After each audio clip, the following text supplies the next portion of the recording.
6절에서 10절까지 말씀이 되겠습니다. 신약성경 374페이지를 찾아주시기 바랍니다. 신약성경 374페이지 야고보서 4장 6절에서 10절까지 말씀이 되겠습니다.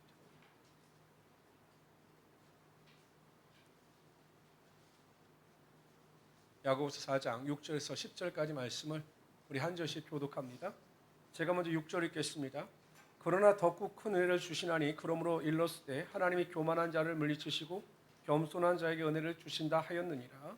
그런즉 너희는 하나님께 복종할지어다. 너희를 극하라. 그리하면 너희를 피하리라. 하나님을 가까이 하라. 그리하면 너희를 가까이 하시리라. 죄인들아 손을 깨끗이 하라. 두 마음을 품은 자들아 마음을 선결하게 하라. 슬퍼하며 애통하며 울지어다. 너희 목숨의 통으로 너희 즐거움을 주시고 우리 10절은 다 같이 읽읍시다. 시작. 주 앞에서 낮추라. 그리하면 주께서 너희를 높이시리라. 아멘. 저는 오늘 읽어드린 야고보서 4장 6절 10절 말씀을 가지고 더 큰 은혜를 주시는 하나님, 이와 같은 제목으로 하나님의 말씀을 증거하도록 하겠습니다. 얼마 전에 교단에서 제가 징계위원인데, 그러니까 세상으로 말하는 재판위원인데 징계위원회 모임이 갑자기 소집되었습니다. 가서 보니까 안건이 제가 입에 좀 올리기도 부끄러운데 목회자의 불륜에 관한 것이었습니다. 그러니까 교단에 있는 목회자가 8년 동안 불륜을 저지른 겁니다. 근데 그 목회자를 어떻게 처리할 것인가 의논하는 자리였습니다. 내린 결론은 영구 제명입니다. 절대 우리 교단의 목회자로서 복귀가 불가능할 정도로 영구 제명의 조치를 취했습니다. 마음속에 분노도 있었고 마음속에 서글픔도 있었지만 한편으로 그런 생각이 들었습니다. 처음부터 이분이 이랬을지는 않았을 텐데, 처음부터 이 사람이 잘못된 길을 걸어가지 않았을 텐데, 어느 순간 은혜가 사라지고 그 은혜가 사라짐으로 말미암아 육신의 소욕을 쫓아 살아가게 될 때 이러한 잘못된 행동을 범하게 된 겁니다. 여러분도 혹시 안면대 꽃제해수욕장을 가보셨나요? 꽃제해수욕장 가보셨어요? 하긴 뭐 여러분들은 제가 맨날 여쭤보자 매 기도만 하시는 분들이라 뭐 가시지 않는데, 그 꽃제해수욕장에 가면 그 물이 가득 찼을 때 이 만조시에 보면 그 해변이 정말로 아름답습니다. 그 바닷물로 찬찬하게 그 백사장을 거닐다 보면 그 바다가 주는 그 잔잔함의 은혜가 있습니다. 근데 여러분, 썰물이 돼서 그 바닷가에 해변가에 물이 싹 빠지게 되면 그 만조 때 보여지지 않던 바위들이 다 드러납니다. 그러면 그 해변가가 이전보다 굉장히 초라해 보입니다. 물이 가득 찼을 땐 보이지 않으셨던 그 바위들이 드러남으로 말미암아 좀 해변가가 황망해 보일 때가 있습니다. 그런 것 아니겠습니까? 하나님께서 우리에게 주신 은혜가 충만할 땐 우리의 민낯이 드러나지 않습니다. 우리의 육신의 소욕이라든지 여러 가지 잘못된 생각이라든지 행동이 그 은혜 가운데 잠겨져 있게 마련입니다. 근데 어느 순간 우리 안에 은혜가 사라지게 되면, 하나님께서 공급하여 주신 은혜가 부족하게 되면 결국 우리의 본성이 드러나게 되고 우리의 죄악이 드러남으로 말미암아 우리가 하나님의 사랑 안에서 멀어질 수밖에 없는 겁니다. 그것은 누구나 예외일 수 없습니다. 목회자인 저뿐만 아니라 어떠한 직분을 가진 자들이 할지라도 예외일 수는 없는 겁니다. 어떤 분이 이런 말씀하셨습니다. 사단은 갈수록 집요하고 갈수록 치밀해지는 데 비하여 목회자와 성도는 갈수록 둔해지고 둔감해진다라는 겁니다.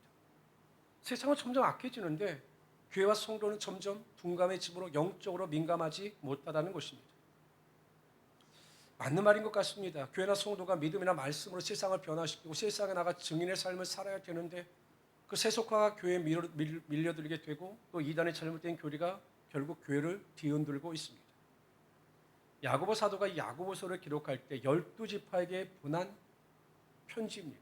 세계 각곳에 흩어져 있는 교회들에게 이 야고보 사도가 야고보서를 기록하여 보낸 편지입니다. 아마 그 당시가 우리가 살아가고 있던 이 시대와 너무 비슷했던 것으로 보입니다. 야고보 사도는요, 교회들에게 말합니다. 정욕과 맞서 싸우라는 겁니다. 세상의 죄악과 맞서 싸우고 절대 죄악에 지지 말라, 이렇게 경고합니다. 야고보서 4장 4절에 보면 간음한 여인들아, 세상과 벗된 것이 하나님과 원수됨을 알지 못하느냐. 세상과 벗하여 사는 것, 세상의 즐거움을 쫓아 살아가는 것, 육신의 소욕을 쫓아 살아가는 것이 하나님과 원수가 된다는 겁니다. 그런즉 누구든지 세상과 벗이되고자 하는 자는 스스로 하나님과 원수가 되는 것입니다. 그러므로 맞서 싸우고 그 정욕과 투쟁하며 믿음 안에서 승리해야 한다라고 강조합니다. 그러면서 여러분, 사도 바울이 뭐라고 이야기하냐면 반드시 하나님께서 전쟁에서 승리할 수 있던 더 큰 은혜를 반드시 너에게 허락하여 주실 것이다 라고 6절에서 강조하고 있습니다. 우리 스스로 우리의 힘과 지혜와 능력이 아니라 하나님께서 부어주시는 더 큰 은혜로 말미암아 넉넉히 이길 수 있으니 하나님의 은혜를 사모하며 그 은혜 가운데 구하며 살아가야 한다라고 강조하고 있는 겁니다. 과연 하나님은 어떠한 사람들에게 하나님의 더 큰 은혜를 부어주실까? 오늘 본문에서는 그러한 사실을 설명하고 있습니다. 첫 번째로요, 하나님은 겸손한 자에게 하나님의 더 큰 은혜를 부어주십니다. 겸손한 자에게 하나님의 은혜를 부어주시는 겁니다. 우리 한번 다 같이 6절, 10절 한번 읽어볼까요? 6절 있습니다. 여러분들 읽어주세요. 크게. 그러나 더욱 큰 은혜를 주시나니 그러므로 일렀을 때 하나님이 교만한 자를 물리치시고 겸손한 자에게 은혜를 주신다 하였느니라. 10절 한번 읽읍시다. 10절. 그 앞에서 낮추라. 그리하면 주께서 너희를 높이시리라. 감사합니다. 오늘 식사들 하고 오셨나? 목소리 다 크십니다. 하나님은 겸손한 자에게 은혜를 주시고 겸손한 자를 반드시 높여주신다라고 약속하신 겁니다. 그리고 그 은혜로 말미암아 세상을 승리하며 살아갈 것이다라고 약속하셨습니다. 첫 번째, 우리가 취해야 될 겸손은 하나님 앞에서의 겸손입니다. 이게 제일 중요합니다. 우리 모든 성도님들은 항상 하나님 앞에서 겸손해야 합니다. 하나님 앞에서 겸손하다라고 하는 의미는 내가 하나님보다 앞서가지 아니하며 항상 하나님의 뜻을 물으며 하나님의 인도하심을 구하는 자들이 바로 하나님 앞에서 겸손한 자들입니다. 나를 자랑하지 않고 모든 것이 하나님의 은혜였음을 인정하고 하나님께 영광을 돌리며 하나님께 감사를 드리며 살아가는 것이 바로 하나님 앞에서 겸손한 자들입니다. 요즘에 영화 배우들이나 가수들이요, 수상할 때 이렇게 자기 상을 받게 되면 흔히 하는 멘트가 많습니다. 이 모든 영광을 하나님께 돌립니다라고 이야기합니다. 그들의 믿음이 진실된 고백이라면 항상 그들은 하나님 앞에서 겸손함을 가지고 하나님의 높여주심과 하나님의 채워주심을 인정하는 거죠. 내가 물질을 많이 소유하여 부자가 된 것도, 내가 건강하게 된 것도, 나의 사업장이 잘 된 것도 나의 지략이나 능력이 아니라 하나님의 은혜였음을 인정하고 하나님께 영광을 돌리고 감사하는 것이 하나님 앞에서 겸손한 자의 모습입니다. 성경 인물 중에서 가장 겸손한 대표적인 인물이 다윗이죠. 여러분, 다윗이요, 도망자로 도망 다닐 때 사울 왕을 죽일 기회가 몇 번 있었습니까? 2번입니까? 3번입니까? 2번입니까? 3번입니까? 2번입니다. 2번이 있었습니다. 그런데 여러분, 다윗이 사울을 죽이지 않아요. 왜요? 그것은 하나님의 뜻이 아니었기 때문에, 하나님께서 기름 부으신 자는 하나님께서 책임지신다라고 하는 그 믿음이 있었기 때문에 하나님의 주권을 침범하지 않습니다. 그러나 다윗의 입장에서 보면 억울하죠. 왜? 여러분, 사울 왕을 죽이게 되면 이제 자신에게 평안이 돌아오고 자신의 인생 가운데 온전한 그 삶이 주어질 텐데, 하나님의 주권이기 때문에 하나님께서 정하신 뜻이기 때문에 겸손하게 다윗은 하나님의 그 은혜 가운데 순종합니다.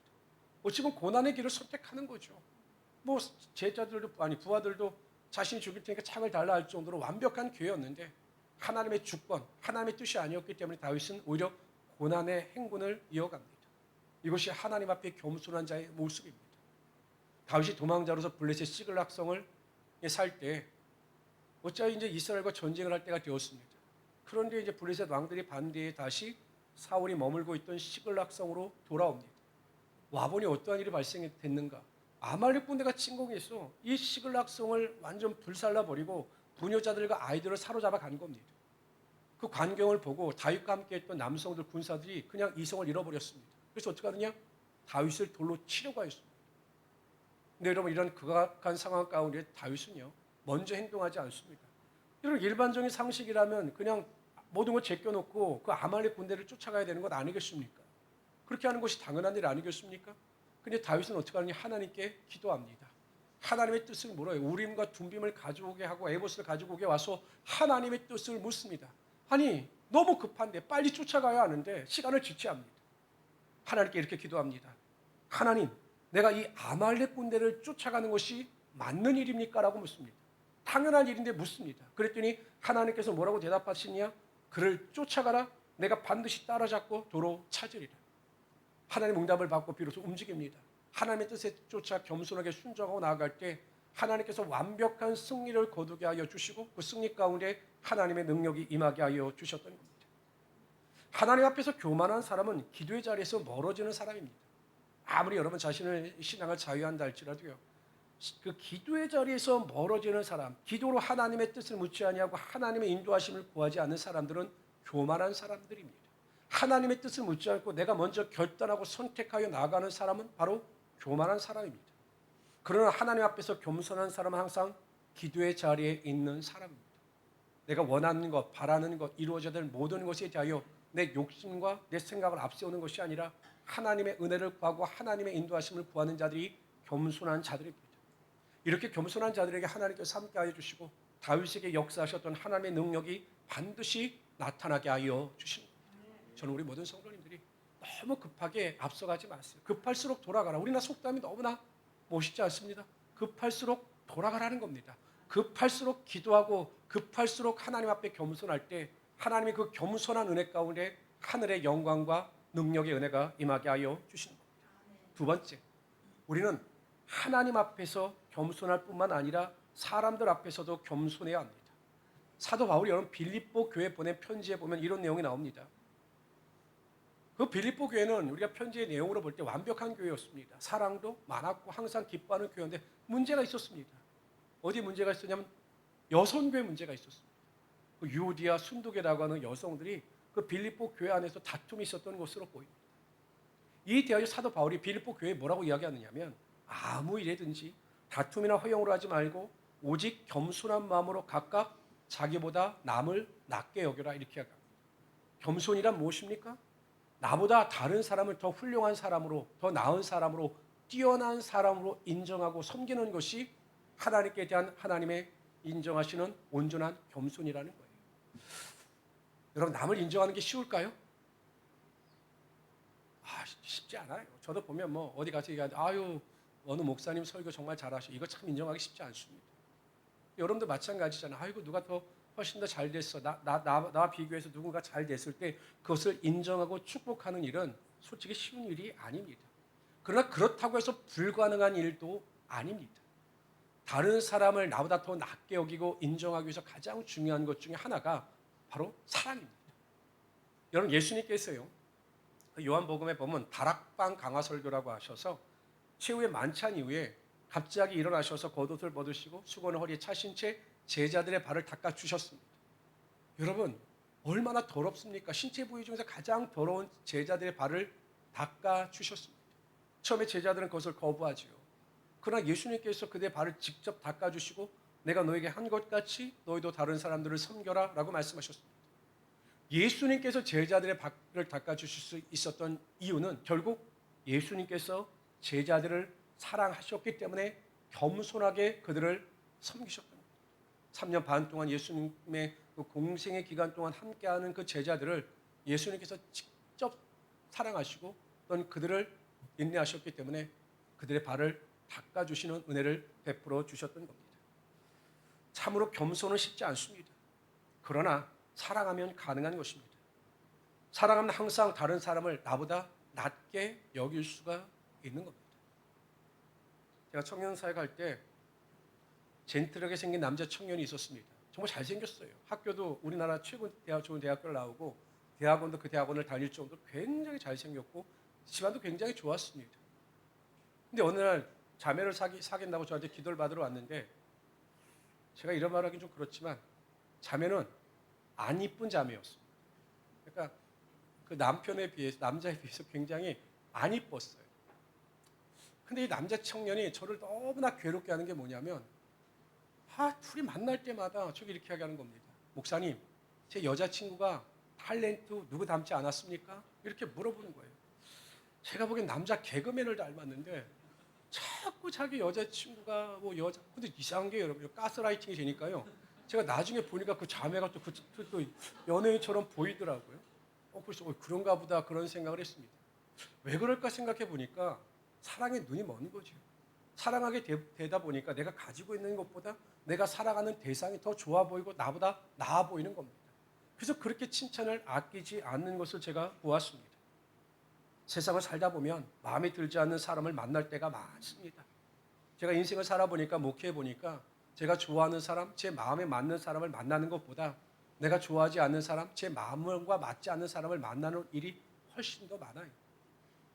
제가 성도들에게 물어봅니다. 직장생활이 왜 힘이 듭니까? 라고 물어보면 일이 힘든 게 아니라 사람 때문에 힘이 듭니다 라고 하는 말을 합니다. 목회도 사람을 상대하는 일이라 많은 목회자들이 성로들 때문에 마음의 무거운 짐을 가지고 살아갑니다.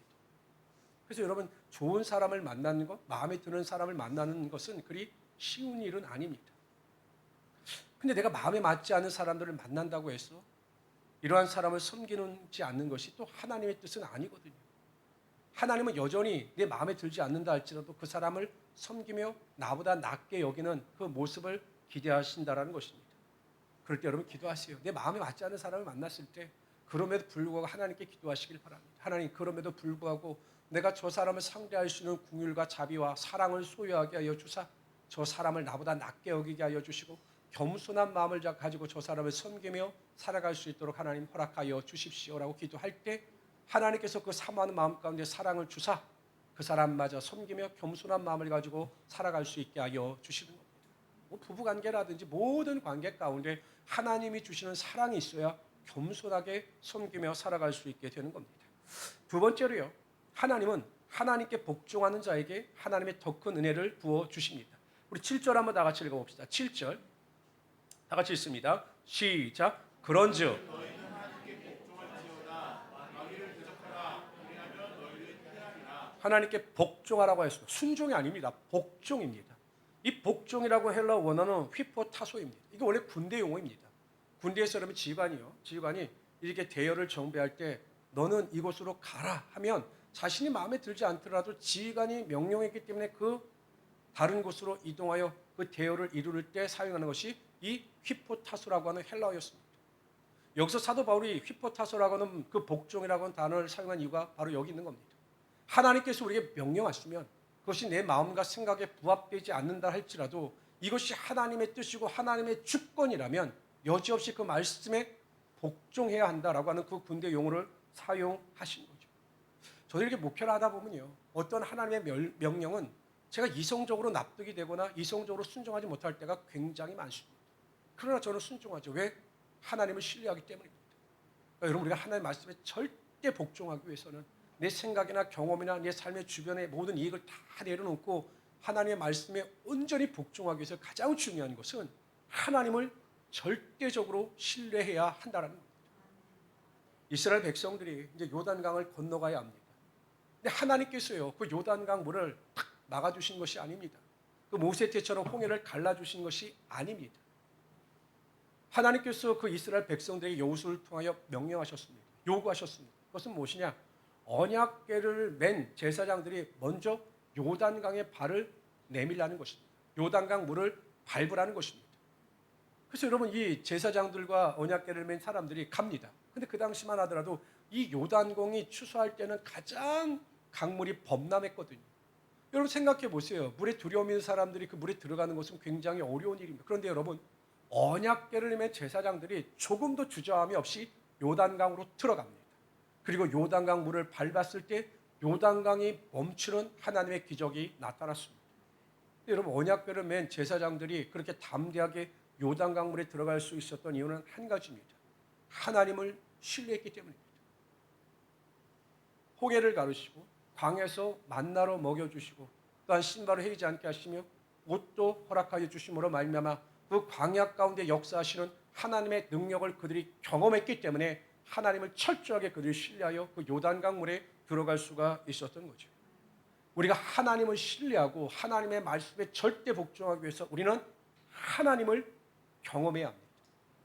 나의 하나님을 내가 경험할 수 있어야 한다는 것입니다.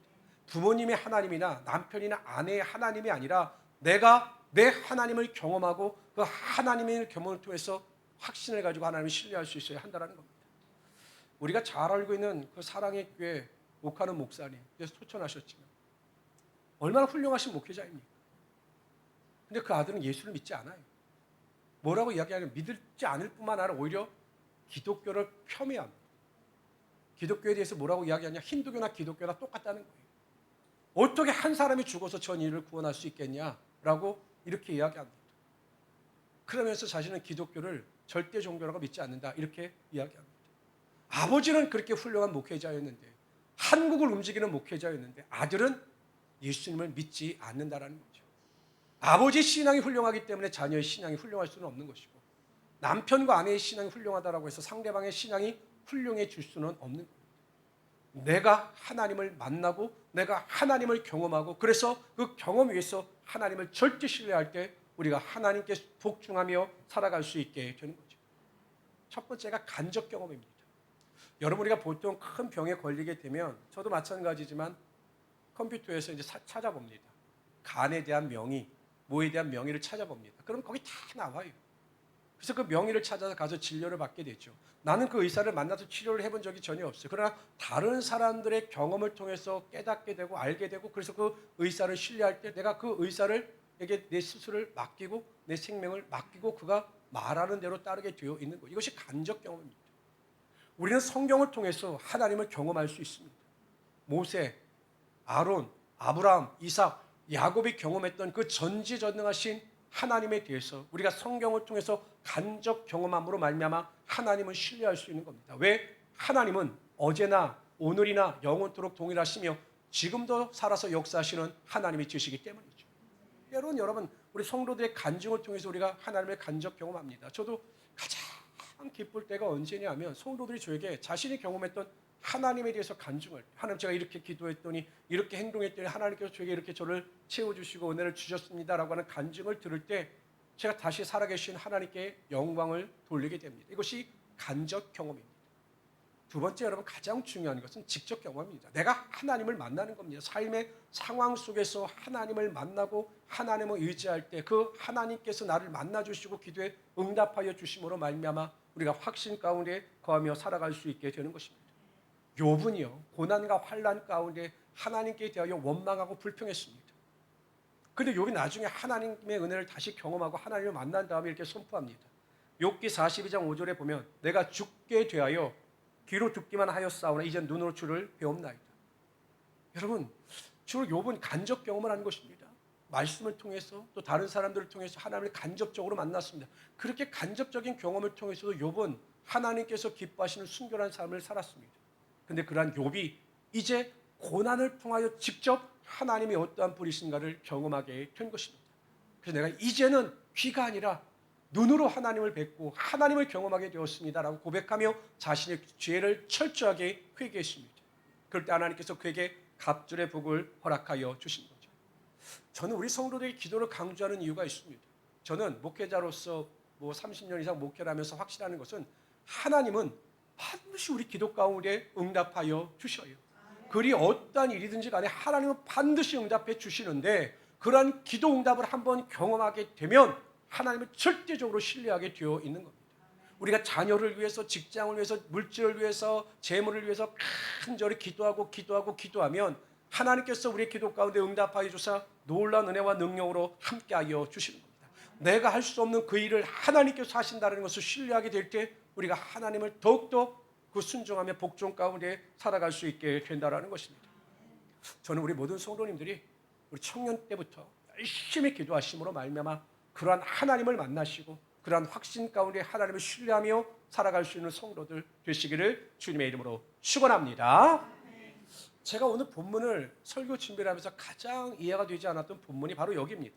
갑자기 하나님의 말씀에 복종하라 이렇게 명령하신 다음에 사도 바울이 뒤에서 갑자기 마귀를 대적하라는 겁니다. 하나님 말씀에 복종하는 것과 마귀를 대적하는 것이 무슨 관계가 있을까? 이 말씀을 계속 묵상했거든요. 깨달은 은혜가 이것입니다.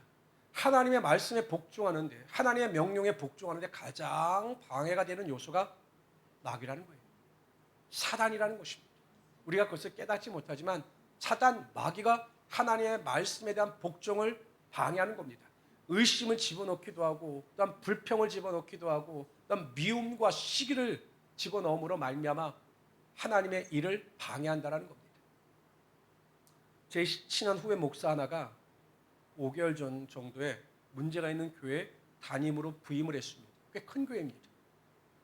이 목사가 매일 저에게 전화를 합니다. 상담을 합니다. 참 답답합니다. 여러분 교회 분열과 다툼은 하나님의 뜻이 아니에요. 성경에 보면 한 성령 안에서 성령을 받게 되면 성령 충만하게 되면 모든 성도들이 같은 마음, 같은 생각, 같은 말을 하게 되어 있다라고 강조합니다. 왜? 한 성령이기 때문에. 그런데 이 교회는요 매일 분열과 다툼이 일어나는 겁니다. 왜? 자신의 감정 때문에, 자신의 분노 때문에, 자신의 미움 때문에 상대방을 용납하지 못하는 겁니다. 이건 하나님께서 주시는 마음이 아닙니다. 영적으로 깨어 있다면 다시 한번 믿음으로 구하고 기도함으로 말미암아 그것을 물리쳐야 합니다. 이것은 마귀가 주는 생각이다. 미움과 시기와 질투는 마귀가 주는 생각이다. 분노도 마귀가 주는 생각이다라는 것을 깨닫고 예수 이름으로 대적할 때 마귀가 떠나가게 되는 거예요. 이 교회는 그런 은혜가 없으니까, 아니 저는 이해가 되지 않아요. 왜 그렇게 미워하고 시기하면서 싸움이 일어날까? 하나님의 뜻이 아니라는 것을 분명히 알 텐데 왜 이러한 문제가 일어날까? 한 가지 이유밖에 없습니다. 악한 영에 사로잡혔기 때문입니다. 저는 우리 모든 성도님들이 부정적인 생각이나 부정적인 마음이나 신앙에서 잘못된 것이 들어오게 될 때 이것은 하나님이 주시는 생각이 아니라 마귀가 주는 생각이다.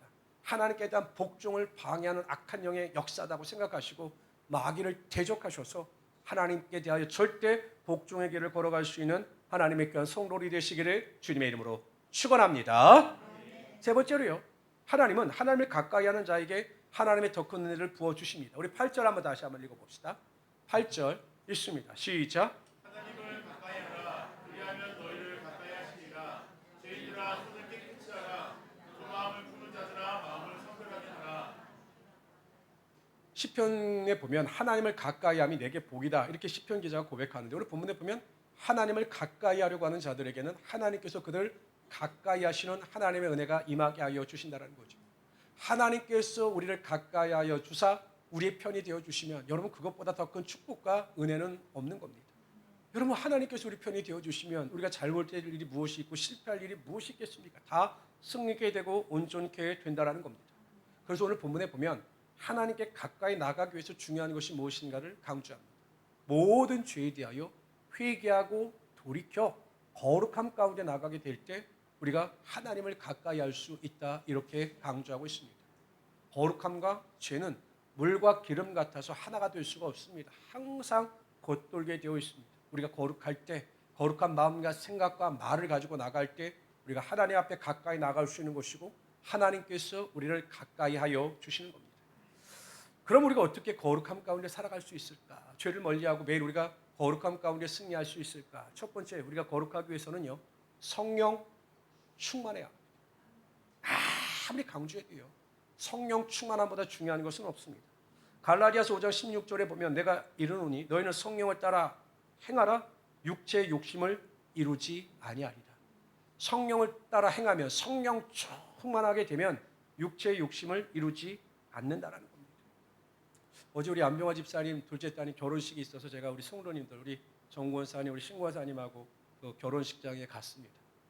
결혼식의 피날레는 역시 밥 먹는 거죠. 밥 먹는 거죠. 그렇죠? 와, 근데 오랜만에 뷔페, 와, 음식이 너무 맛있습니다.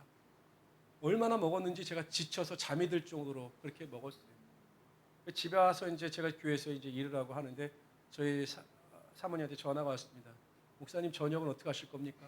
제가 태어나서 오랜만에 처음으로 이런 말을 했습니다. 안 먹겠습니다.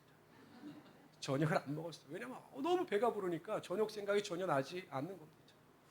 마찬가지 아닐까요? 우리가 성령 충만하게 되면, 성령의 지배 가운데 살아가게 되면 세상의 욕심이나 육체의 소욕에 대한 관심도 없어요. 왜? 거룩한 영이 우리 안에 충만하기 때문에 우리가 거룩한 마음과 생각을 가지고 살아가게 되어 있는 겁니다. 두 번째요, 우리가 거룩하기 위해서는 말씀과 기도에 전념해야 합니다. 디모데전서 4장 5절에 보면 하나님의 말씀과 기도로 거룩하여 지미라. 말씀이 역사하실 때 우리의 혼과 관절과 골수로 찔러 쪼개는 하나님의 역사가 나타나게 되어 있는 겁니다. 제가 몇 번씩 말씀드리지만 저는 목회자로서 가장 큰 축복이 무엇이냐? 설교를 할 수 있는 은혜를 하나님께서 주신 것, 이것이 가장 큰 축복이라고 생각합니다. 매일 이제 설교를 준비하니까 설교를 준비할 때마다 하나님께 주시는 은혜가 있어요. 말씀을 통해서 깨닫게 하신 은혜가 있고 거룩한 은혜 가운데 살아갈 수 있는 능력을 공급하여 주십니다. 마찬가지입니다. 하나님의 말씀을 매일 읽고 묵상하면 그 말씀이 우리 안에서 역사하여 주사 거룩함 가운데 승리하며 살아갈 수 있게 하여 주십니다. 세 번째, 우리가 거룩하게 살기 위해서는요, 이것은 우리가 잘 깨닫지 못하는데 동역자들과 함께 우리가 믿음 생활을 영해 나갈 때 우리가 거룩하게 살아갈 수 있다는 겁니다. 한번 읽어봅시다. 디모데후서 2장 22절입니다. 시작. 또한 너는 청년의 정욕을 피하고 주를 깨끗한 마음으로 부르는 자들과 함께 주를 깨끗한 마음으로 부르는 자들과 함께라고 했습니다. 함께. 여러분, 우리의 신앙은 목회자인 저도 마찬가지지만 항상 좋을 수는 없어요. 항상 성령 충만하고 항상 믿음 안에서 살아갈 수는 없는 겁니다. 때로는 연약해질 때도 있고 때로는 낙심할 때도 있습니다. 그때 나 혼자 몸부림치고 힘들어하는 것보다 내 주변의 거룩함 가운데 살아가고자 하는 그 공동체 안에서 우리가 또한 기대와 소망을 가지고 살아감으로 다시 한번 우리가 믿음 안에서 거룩함 가운데 승리할 수 있게 된다는 겁니다. 여러분, 공동체가 굉장히 중요합니다. 가정 공동체, 교회 공동체 안에서 서로 힘을 합하여 하나됨을 이루어 나갈 때 하나님께서 그 거룩함 가운데 믿음의 승리가 나타나게 하여 주신다는 거예요. 그래서 여러분, 항상 교회 안에서 좋은 공동체를 이루시고 좋은 사람들을 만나서 거룩함 가운데 승리하며 살아갈 수 있는 하나님의 귀한 성도들이 되시기를 주님의 이름으로 축원합니다. 요즘에 교단별 통계나 또 여러 가지 전문가들의 분석을 해보면 제가 속해 있는 순복음, 보통 기독교에 대한 하나님의 성회라고 하는 우리 순복음 교단, 그 교단 내에서 제가 안양, 과천, 의왕, 분포, 여기를 경기 중부지방이라고 하는데 이 지역의 교단의 교세를 계산해 보면 참으로 암담하고 우울합니다. 통계를 내보니까요, 1년에 한국에서 사라지는 교회가 2,000개에서 3,000개로 갑니다. 코로나 이후로 1년에 2,000개에서 3,000교회가 사라진다고 합니다. 계산해보면 매일 6개에서 8개 교회가 사라지는 겁니다. 저희 지방에도 마찬가지입니다. 제가 속한 이 경기 중부 지방에가 48교회가 있는데 그 중에서 65세 이상의 목회자들이 38개. 그러니까 젊은 목회자가 제가 제일 젊습니다. 정말 젊어요. 제가 그래서 그러면 안 되는데 커피 마시러 가면 주문받고 배달합니다. 그러면 그 형님들이 뭐라고 이야기하면 쟤 좀 그만 부려 먹어라. 쟤도 내일 모레면 60이다. 70세 먹은 노인분들이 저한테 그렇게 이야기를 해요. 이게 현실이거든요. 근데 여러분, 1년에 2,000교회에서 3,000교회가 없어진다? 매일 6개에서 8개의 교회가 없어진다? 그럼 성도들이 얼마나 많이 없어지는 겁니다. 교회 성도가 없고 교회에서 그 월세를 낼 수 있는 능력이 없으니까 교회가 폐지하는 겁니다. 굉장히 심각한 거죠. 영적 전쟁에서 교회와 성도들이 여지없이 무너지고 세상에 나가서 세상과 버티며 살아가는 그 현상이 지금 우리 가운데 나타나고 있다는 겁니다. 전 교회를 말하는 것이 아닙니다. 교회가 사라지는 것보다 더 중요한 것은 성도들의 숫자가 줄어들고 성도들이 점점 믿음 안에서 멀어지게 된다는 것입니다. 우리는 어찌 보면 영적 전쟁에서 교회뿐만 아니라 성도들이 완패하고 있는 겁니다. 이것이 심각한 일입니다. 그래서 우리에게 더 큰 은혜가 필요합니다. 이 죄악된 세상, 완악한 세상을 이길 수 있는 하나님의 더 큰 은혜가 우리에게 필요하고 우리는 그러한 것을 인식하고 하나님의 더 큰 은혜를 삼아며 살아갈 수 있어야 한다는 것입니다. 한 사람도, 여러분, 이 성전에 들어온 한 사람도 낙오됨이 없이 다 하나님 나라 천국에 들어갈 수 있어야 한다는 것입니다. 심판받고 지옥에 떨어지는 고통보다 더한 것은 없습니다. 어찌하든지 복음을 듣는 그 순간부터 우리는 하나님을 더욱 사모함으로 말미암아 하나님 나라에 들어갈 수 있도록 믿음의 결단을 내리고 최선을 다하며 살아갈 수 있어야 한다는 것입니다. 그러기 위해서 여러분, 항상 더 큰 은혜를 사모할 수 있기를 바랍니다. 하나님 앞에서 겸손하세요. 항상 기도의 자리를 지키십시오. 하나님께 기도하시고 하나님의 뜻을 물으며 하나님의 인도하심을 구할 수 있기를 바랍니다. 아무리 급하고 아무리 중요한 일이 할지라도 내가 하나님보다 앞서가지 마시기를 바랍니다. 사람들 앞에서 겸손하세요. 사랑하는 마음을 가지고 다른 사람들을 섬기십시오. 그러면 하나님의 더 큰 은혜와 축복이 임하게 될 것입니다. 하나님을 경험하심으로 하나님을 신뢰하시고 그 신뢰함 가운데 하나님의 말씀에 절대 복종할 수 있는 성도들이 되시기를 바랍니다. 성령 충만하시고 말씀과 공동체를 통해서 기도를 통해서 거룩함 가운데 거하심으로 하나님의 가까이 하심에 대한 은혜를 경험함으로 하나님과 동행하는 인생을 살아가시는 우리 성도들이 되시기를 바랍니다. 그래서 믿는 것이 축복이고 믿는 것이 기쁨이고 믿는 것이 소망임을 인식하면서 그런 은혜 가운데 매일 하나님 앞에 더 가까이 나갈 수 있는 하나님의 귀한 성도 되시기를 주님의 이름으로 축원합니다. 주시 하나님, 오늘 하나님께